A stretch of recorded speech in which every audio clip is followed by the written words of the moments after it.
Assalamualaikum warahmatullahi wabarakatuh. Waalaikumsalam warahmatullahi. Li'ajli ridha'illahi ta'ala al-Fatihah. A'udzu billahi minasyaitonir rajim. Bismillahirrahmanirrahim. Alhamdulillahi rabbil alamin arrahmanir rahim maliki yaumiddin. Iyyaka na'budu wa iyyaka nasta'in ihdinas siratal mustaqim siratal ladzina an'amta 'alaihim ghairil maghdubi 'alaihim waladdallin amin. Thumma khususan li musannifi hadzal kitab Syekh Muhammad ibn Qasim al-Ghazi wa Ahmad ibn Husain asy-Syahir Jami Syuja'i ونفعنا الله بعلومهم في الدارين آمين آمين يا رب العالمين. الفاتحة. أعوذ بالله من الشيطان الرجيم. بسم الله الرحمن الرحيم. الحمد لله رب العالمين الرحمن الرحيم مالك يوم الدين. إياك نعبد وإياك نستعين اهدنا الصراط المستقيم صراط الذين أنعمت عليهم غير المغضوب عليهم ولا الضالين آمين. Bismillahirrahmanirrahim. Alhamdulillah wassalatu wassalamu ala rasulillah wa ala alihi wa ashabihi wa mawala. Yang kami hormati, yang kami muliakan Bapak Ketua RT, yang kami hormati, yang kami muliakan para asatid yang sama hadir di tempat ini yang tidak bisa disebutkan satu persatunya, yang kami hormati, yang kami muliakan pembawa acara yang sudah memberikan waktunya kepada saya, yang kami hormati, yang kami muliakan segenap jamaah pengajian di Blok I yang sama hadir di tempat ini, yang tidak bisa disebutkan satu persatunya, sedikit pun tidak mengurangi rasa hormat kami. Dan tak lupa kepada Kakanda, saudara saya tercinta nih, Pak Budi, yang alhamdulillah bisa hadir, bisa kumpul ngaji bersama kita. Mudah-mudahan semuanya dalam lindungan Allah Subhanahu wa taala. Amin. Puja dan puji syukur selalu kita panjatkan kehadirat Allah Subhanahu wa taala, di mana pada kesempatan ini, di waktu ini, di malam ini kita masih diberikan nikmat yang luar biasa sehingga kita semua bisa hadir, bisa kumpul di tempat ini dalam rangka thalabul ilmi, menuntut ilmu untuk mengusir kebodohan, karena ini adalah suatu kewajiban kita sebagai hamba Allah yang beriman. Salawat dan salamnya selalu tercurahkan kehariban baginda kita Nabi Muhammad Sallallahu Alaihi Wasallam. Mudah-mudahan dengan limpahan salawatnya kita termasuk dijadikan sebagai umatnya yang mendapatkan syafaatnya di yaumil qiyamah nanti. Amin ya rabbal alamin. Para jamaah yang dimuliakan oleh Allah Subhanahu wa taala, kalau seandainya tadi pembawa acara tuh tidak meralat, saya alhamdulillah. Gitu kan? Langsung tanya jawab katanya, atau alhamdulillah. Tadi kata Ustadzuddin kalau tanya jawab itu biasanya satu atau dua orang doang, atau lebih mantap berarti. Malah diralat.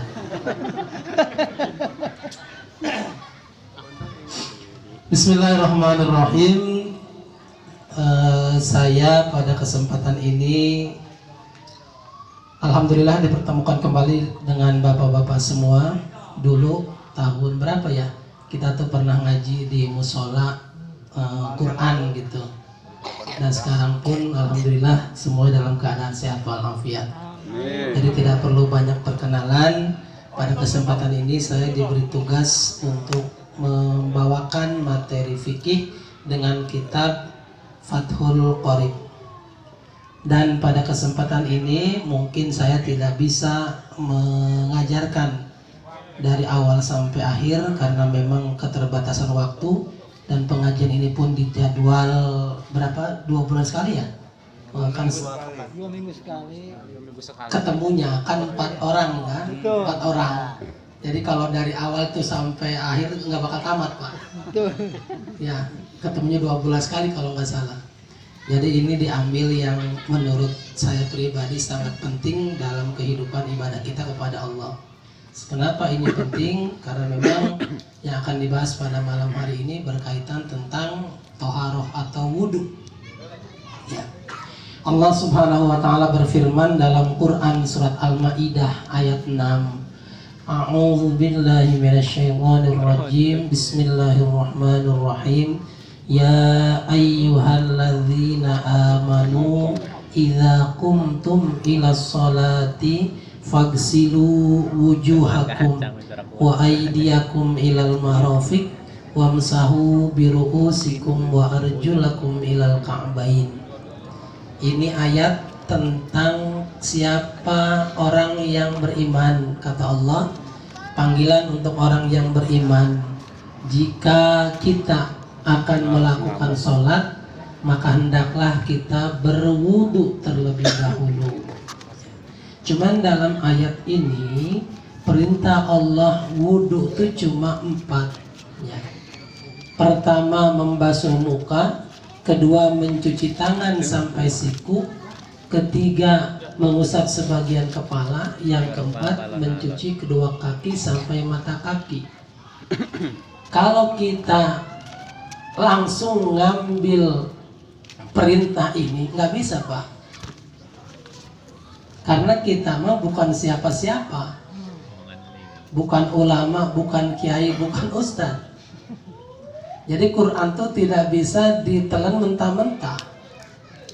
Sudah ada para pendahulu kita, para imam-imam, para ulama yang sudah menukil, yang sudah menjelaskan lewat tafsir-tafsirnya, yang sudah melakukan ijtihad dengan kajian fikihnya, yang kita sebut dengan mazhab. Kita nih hidup di zaman ini tinggal pakai gitu. Tidak bisa kita berijtihad sendiri, nggak bisa, tinggal pakai ya. Maka dalam ajaran kita mazhab itu ada 4 ya, artinya yang bisa kita ikuti itu ada 4. 1 mazhab Maliki, 2 mazhab Hanafi, 3 mazhab Syafi'i, 4 mazhab Hambali. Kalau kata Panji Gumilang tuh mazhab Soekarno nggak ada. Jangan bawa aja itu. Siapapun orangnya yang belajar agama Islam ya pasti tahu. Maka tidak sedikit Panji Gumilang tuh disebut sesat. Karena memang dia sendiri yang mengatakan bahwa mazhabnya mazhab Soekarno. Padahal Soekarno tuh bukan pendiri mazhab. Beliau tuh hanya seorang presiden pertama kita, dan memang beliau tuh termasuk wali juga gitu. Jadi bukan tidak punya mazhab, bukan. Jelas-jelas dalam agama kita tuh 4 mazhab tuh. Jadi jangan sembarangan ya. Nah, karena kita belajar Fathul Qorib ini mazhabnya mazhab Syafi'i. Kalau dalam Quran tadi perintah wudhu itu hanya 4, mazhab Syafi'i menambahkan 2. Furudul wudhu'i sittatu asya'a. Adapun fardu-fardunya wudhu ada 6 perkara. Berarti bukan 4. Kalau Quran 4, ditafsir oleh ulama mazhab Syafi'i 6. 1, an-niyatu. Pertama adalah niat. Kenapa pertama tuh harus diawali dengan niat? Karena ada sabda Nabi ya. Nabi pernah bersabda, innamal a'malu binniyatin wa innamal likulli imri'in ma nawa. Segala sesuatu perbuatan tergantung daripada niatnya. Dan tiap-tiap perkara tergantung daripada niatnya gitu. Jadi sangat penting niat itu pasti di awal, karena segala tingkah laku tanduk kita diawali dengan niat gitu ya. Beda dengan kejahatan, terkadang nggak ada niat, ada kesempatan, itu kejahatan. Beda ya. Dalam ibadah niat dulu yang pertama. Apa itu niat? Qasdus syai'in muqtarinan bi fi'lihi, bermaksud sesuatu yang dibarengi dengan perbuatan. Jadi niat itu bukan hanya sebatas niat doang, tapi niat yang dibarengi dengan perbuatan. Mana perbuatannya? Inda guslil wajhi. Jadi niat wudu tuh dibaca ketika membasuh muka. Nah, kita ulang pelajarannya. Artinya ngaji itu memang harus diulang. Kalau nggak diulang tuh suka lupa. Apalagi kita banyak pikiran gitu kan. Terkadang yang jadi prioritas tuh ekonomi aja. Ya. Niat wudu tuh dibacanya ketika membasuh muka yang pertama. Jadi bukan Bapak ketika mencuci tangan Bapak niat wudu di situ. Itu salah. Ya. Bagaimana bacaan niatnya? Nawaitul wudu'a li raf'il hadatsil asghari fardhon lillahi ta'ala. Saya berwudu, saya niat berwudu untuk menghilangkan hadas kecil, fardu karena Allah Ta'ala. Sudah hafal ini malah. Ya. Yang jelas penempatannya yang terkadang salah penempatan.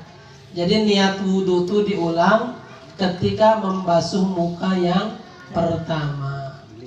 Ketika air ngucur kan Bapak cuci tangan tuh. Itu cuci tangan tuh bukan niat di situ Bapak. Ya, karena ini mah sunnah. Nanti setelah fardu kita bahas yang sunnah. Ini yang wajibnya dulu. Yang wajibnya rukun wudu dalam mazhab Syafi'i ada 6. Yang pertama niat. Niat itu bermaksud sesuatu yang dibarengi dengan perbuatan. Kapan niatnya? Niat wudu itu dibaca ketika membasuh muka yang pertama.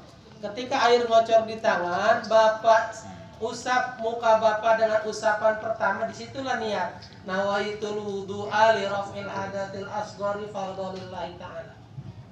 Dan niat itu di dalam hati, bukan di mulut. Kalau di mulut namanya talafud bin niat, mengucapkan niat. Niat itu di dalam hati. Jadi ketika air sudah di tangan, dibasuhkan ke muka, sambil lihat dalam hati, saya niat berwudu untuk menghilangkan hadas kecil fardu karena Allah Ta'ala. Ya Pak. Barangkali masih ada di antara Bapak yang niat wudunya tuh dibaca ketika mencuci tangan. Itu salah. Ya. Atau nggak niat jumpa aja. Buru-buru waktu. Ya. Secara mazhab Syafi'i nggak sah. Pertamanya niat, yang niatnya tuh dibaca ketika membasuh muka yang pertama. Satu. Yang kedua wa ghuslul wajhi, yang kedua mencuci atau membasuh muka. Dari mana batasan muka tuh? Batasan muka tuh wahadduhu tulan ma baina manabiti sya'ri ra'si ghaliban. Panjangnya tuh dari tumbuhnya rambut goliban secara keumuman. Di mana tumbuhnya rambut? Di sini. Batasan wajah. Secara keumuman.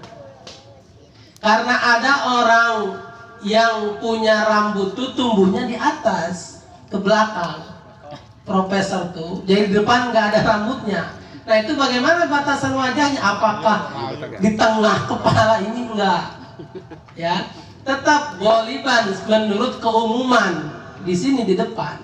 Sekalipun tumbuhnya rambut orang tersebut di tengah ke belakang, tetap batasan wajah mah dipakainya secara keumuman, di mana dia tumbuhnya rambut berarti di depan. Gitu. Bagaimana kalau yang botak? Tetap yang botak pun batasan wajah tuh dikira-kira rambut ini tumbuhnya pasti di sini nih gitu. Ya. Ini botak ya. Jadi jangan mentang-mentang botak dari belakang, nggak bisa.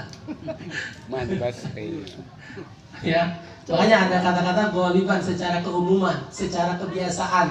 Rambut itu tumbuhnya di mana sih? Berarti di sini. Gitu. Ya, berarti tempat tumbuhnya rambut yang pertama tuh harus basah. Ya. Sampai mana? Wa akhirul lihyaini, sampai ke bawah dagu. Ini ke bawah jenggot. Berarti jenggot nih bagian daripada wajah. Lewatin bawah jenggot karena jenggot tumbuhnya di bawah, ya. Kalaupun yang di bawah bibir nih ini sama termasuk jenggot, tapi bukan ini, yang di bawah ini. Ya. Di bawah. Lewatin. Batasan atas ke bawah. Kemudian batasan dari samping mana? Dari telinga ke telinga. Berarti dari sini. Dari sini sampai sini. Termasuk cambang. Berarti kulit yang ada di bawah cambang harus basah. Ya. Jangan sayang karena pakai kemiri jadi nggak dibasuh, jangan. Dulu zaman mondok tuh pengen cambangnya bagus pakai kemiri, diaduk-aduk sampai hitam gitu. Juga tumbuh-tumbuh ya kayak dasarnya. Ya, dari atas tumbuhnya rambut sampai bawah dagu, dari ujung telinga sampai ke telinga. Termasuk cambang harus basah. Dua, wa ghuslul yadaini ilal mirfaqaini. Yang ketiga, mencuci kedua tangan sampai kedua sikut. Nah,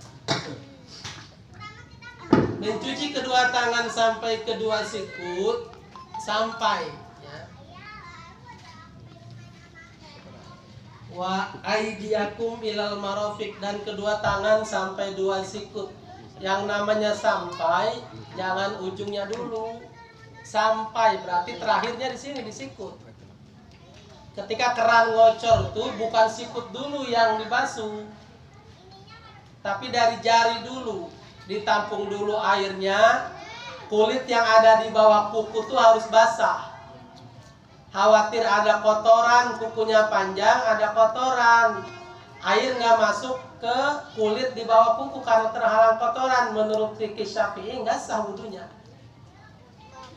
Maka dari ujung kuku dulu, ditadah dulu airnya. Kalau memang ada kotoran, dibersihkan dulu kotoran-kotoran yang di bawah kuku, ya. Baru dilewatin. Sekalipun kata fikih itu sampai sikut, ya, dilewatin. Jangan pas gitu. Pelit banget itu. Dilewatin. Ya, dilewatin. Kenapa dilewatin?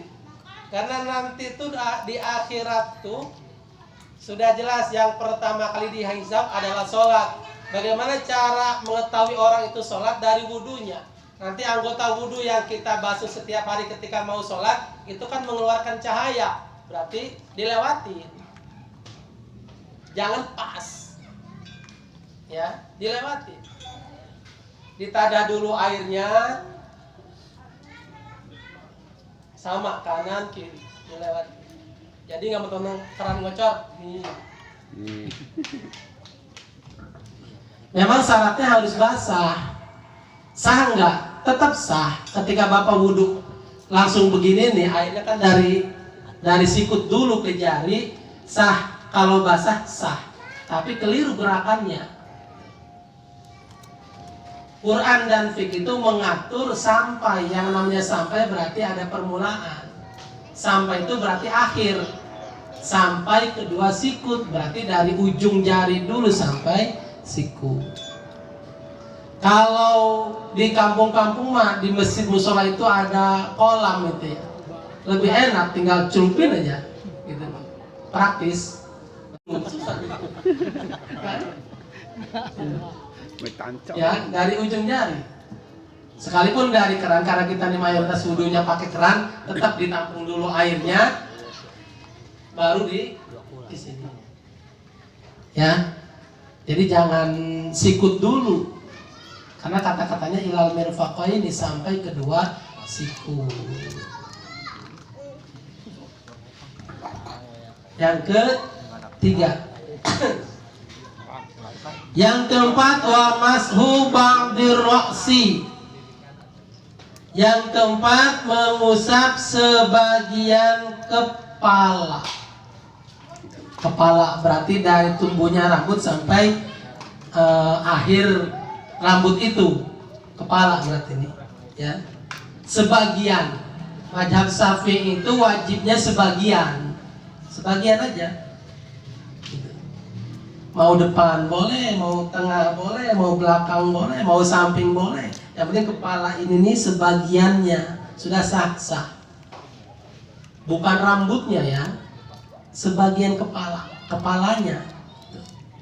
Gimana kalau langsung dibawa keran kan ngocor langsung gini aja, boleh atau boleh, gitu.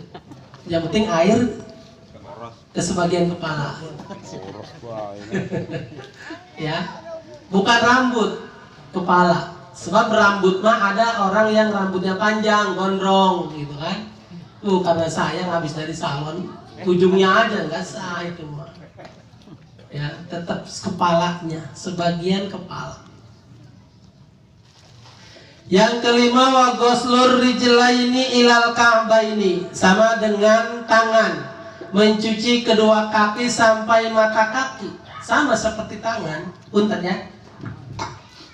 Jadi ketika nyuci kaki itu sama dari ujung jari-jari kaki nih. Perhatikan kuku kalau panjang tetap dibersihkan dulu. Khawatir ada kotoran yang nempel di bawah kuku, kemudian air itu enggak sampai ke kulitnya, itu enggak sah wudunya. Maka Islam mengajarkan kebersihan. Dari ujung jari sampai siku, berarti gini dulu, ya. Ujung kaki sampai ke sini ke mata kaki. Jadi nggak seenak dah. Bukan dari ujung sini, dari sini nih, digini kakinya nih. Jadi supaya dari ujung jari kaki sampai mata kaki, lebihin ke sini misalkan. Atau mau sampai ke betis atau silakan. Ya. Yang penting batasannya sampai mata kaki. Kurang dari mata kaki nggak sah wudunya. Yang paling sering tuh dilihat kan gini ya, enak ya gitu ya, gini aja. Dah gitu. Secara picking keliru. Kalau memang basah semua tetap sah wudunya tetap, cuman gerakannya keliru gitu. Nah, ini yang harus diperbaiki. Ya. Jadi nggak seenaknya sendiri gitu. Ada aturan-aturannya.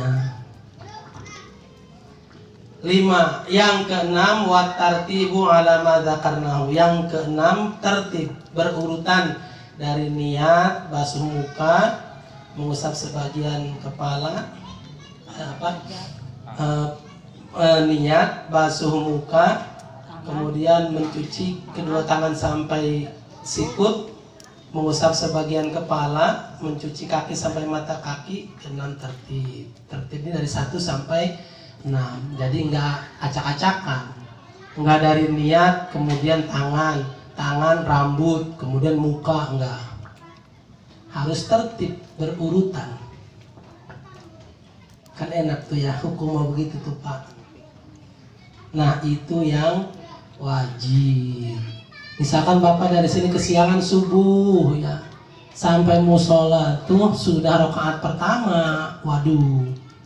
Jadi wudhunya tuh yang wajib aja, yang 6 aja nih, supaya bisa mengejar sholat berjamaah. Tapi kalau Bapak misalkan semua dari sunnah, dari cuci tangan, kemudian kumur-kumur, memasukkan air ke wah kelamaan keburu selesai itunya sholatnya. Jadi Bapak harus tahu mana yang sunnah, mana yang wajibnya. Ini wajibnya dulu, niat membasuh muka, mencuci kedua tangan sampai sikut, mengusap sebagian kepala, mencuci kaki sampai mata kaki, tertib. Masya. Pertanyaan dulu apa? Nanti ya. Itu Pak yang wajib. Kemudian bagaimana dengan yang sunnah? Wa sunanuhu asyarata asya'a. Yang sunnahnya ada 10. Ya. Tapi tergantung dari kitabnya, ada juga yang 11, ada yang 12. Kitab-kitab fikih itu seperti itu. Di sini ada 10. Tapi kalau diurutkan ada 11. Mana sunnahnya? Yang pertama at-tasmiyatu, membaca basmalah. Ketika Bapak ngocorin air ke tangan, sunnah yang pertama itu membaca basmalah. Wa aqalluha bismillah. Paling sedikit itu bismillahi. Wa aktsaruha bismillahirrahmanirrahim. Kalau mau lengkap ya bismillahirrahmanirrahim. Bapak lagi malas misalkan, lagi galau, udah bismillahi, boleh. Paling sedikitnya bismillahi dengan menyebut nama Allah. Kalau lengkapnya itu bismillahirrahmanirrahim. Ya. Mengucap basmalah yang pertama. Yang kedua wa ghuslul kaffaini qabla idkhaluhumal ina. Yang kedua daripada sunnah wudhu, mencuci tangan sampai pergelangan tangan. Ini sunnah nih. Makanya tadi ketika niat wudhu itu bukan ketika kita pertama kali ngocorin air ke terah, tapi ketika membasuh muka yang pertama niat wudhu. Yang selanjutnya yang ketiga al-madmadatu, berkumur-kumur. Berkumur-kumur. Kenapa berkumur-kumur di sunnah? Khawatir ketika Bapak setelah makan, Bapak sholat, ada sisa makanan tertinggal di gigi, ketika sholat kemakan, batal sholatnya. Sebab salah satu yang membatalkan sholat adalah makan, ya. Sekalipun itu hanya sebatas apa tuh, 1 biji nasi misalkan, tetap batal. Ya. Makanya kalau ada seselipan di mulut itu ketika sholat, udah biarin aja dulu sampai sholat selesai. Terserah itu mau telan mau dibuang. Ya. Telan. Kenapa? Sebab kalau ada seselipan di mulut ketika sholat, Bapak telan, batal sholatnya. Ketika Bapak buang, itu juga menghina Tuhan, menghina Allah. Ya lagi sholat kan menghina itu namanya. Makanya diamkan aja di mulut. Makanya sunnah kumur. Jadi kumur itu bukan itu mah lewat doang. Di kumur di sininya gitu. Ya. Mencengkol itu. Gitu. Jadi biar semua kotoran yang ada di gigi itu, sisa-sisa makanan itu keluar gitu. Bahkan dalam kitab Bidayatul Hidayah mah sunnah sebelum wudu tuh siwak dulu. Kita Bidayatul Hidayah. Jadi si waktu sunnahnya yang pertama itu ketika mau wudhu, atau kalau di kita mungkin gosok gigi. Sebab kalau cuma kumur-kumur doang, otomatis nggak maksimal kan. Ya cuma kumur-kumur doang, apalagi cuma sekedar lewat doang. Aduh gimana? Ya, gitu. Digojlok dulu di dalam mulutnya, baru dibuang. Semua sisa Kocok aja yuk, kocok aja. Nyelip nih kacangnya. Pakai soden ya. Pidalang. Yang keempat al-istinsyaku. Yang keempat memasukkan air ke hidung. Nih Pak, memasukkan air ke hidung itu sama kayak tadi, kayak wudhu itu bukan begitu, bukan. Namanya dimasukkan tuh dihisap airnya, baru dibuang. Jadi supaya kesini, naik ke sini nih. Jadi kotoran yang di sini tuh keluar semua. Dihisap. Ya. Kecuali bulan puasa. Kalau bulan puasa nggak boleh. Istinsyak memasukkan air ke hidung tuh dihisap tuh nggak boleh. Bisa batal puasanya. Jadi kalau bulan puasa mah ya sebatas di depan sini aja. Selain bulan puasa dihirup, gitu, supaya kotoran sini keluar. Istinsyak namanya, memasukkan air ke hidung. Wa masu jami'i ra'si, sunnah yang selanjutnya yang kelima, mengusap seluruh kepala, semua kepala. Jadi tadi ketika Bapak wudhu tuh wajibnya kan sebagian kepala, tapi Bapak mau dibasuh semua, nah itu dapat sunnahnya. Jadi sunnahnya dapat, wajibnya dapat. Bagaimana sunnah membasuh semua kepala itu? Jadi bukan langsung ke telinga, enggak, beda. Muka apa? Rambut kepala sama kepala, telinga sama telinga. Karena ada kan yang langsung itu praktis. Dari model dari sini ke telinga gitu, praktis, padahal beda. Ya. Kalau rambut kepala tuh begini, tengah ketemu tengah. Ininya dibasuh gitu.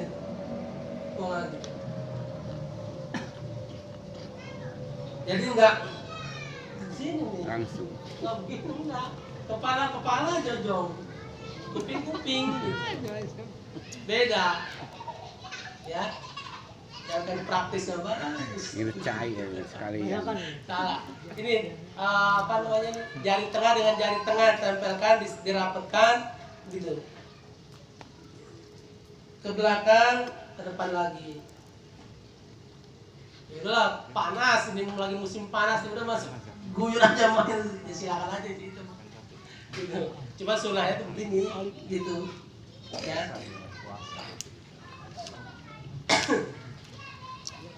Yang selanjutnya wa masul udhunaini zahirahuma wa batinahuma.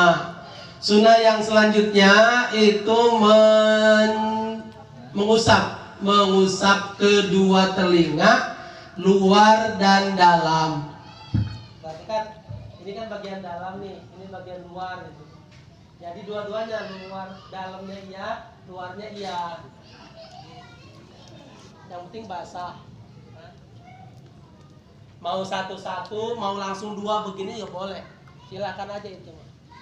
Ya, yang jelas dalam sama luar harus basah. Jangan dalamnya ada luarnya, belakangnya nih nggak basah, salah juga.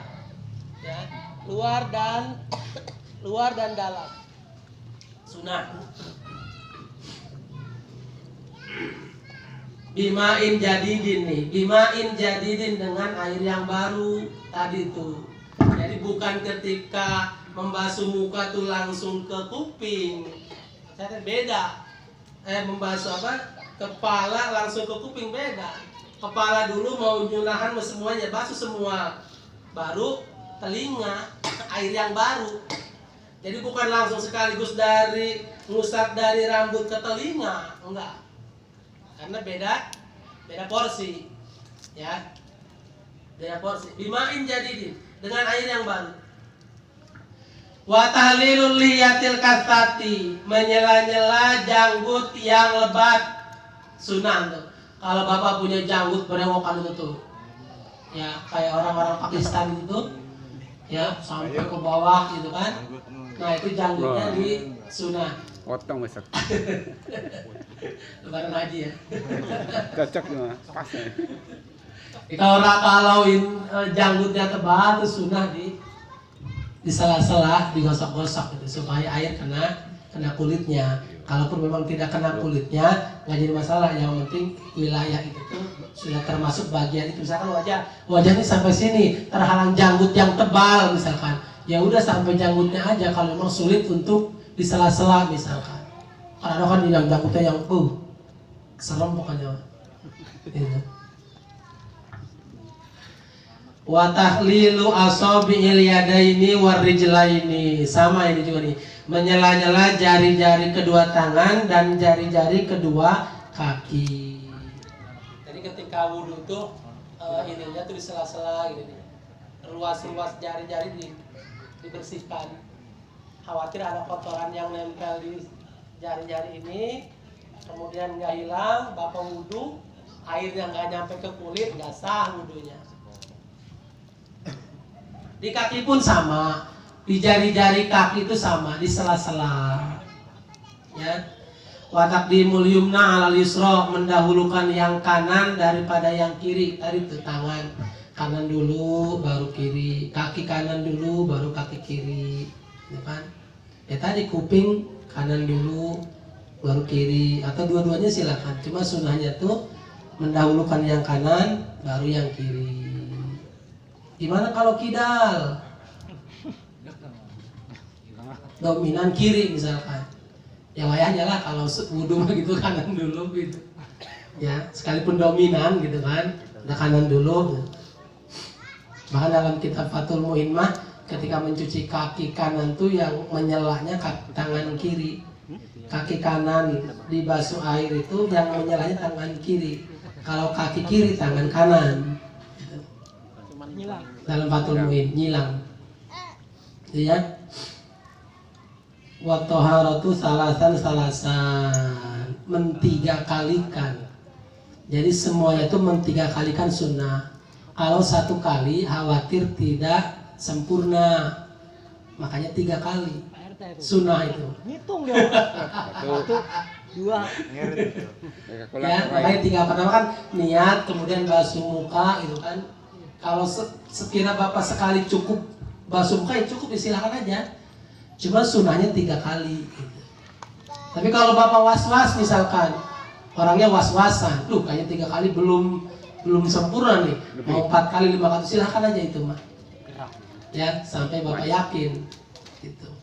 Cuman yang itu nggak bagus begitu tuh. Orang was-was tuh nggak bagus, mengganggu itu. Yang di wudu yang di sampingnya tuh ngabisin air awet gitu.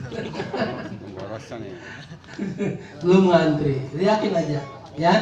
Wal muwalat sama tadi berurutan dari cuci tangan terus sampai kaki itu berurutan.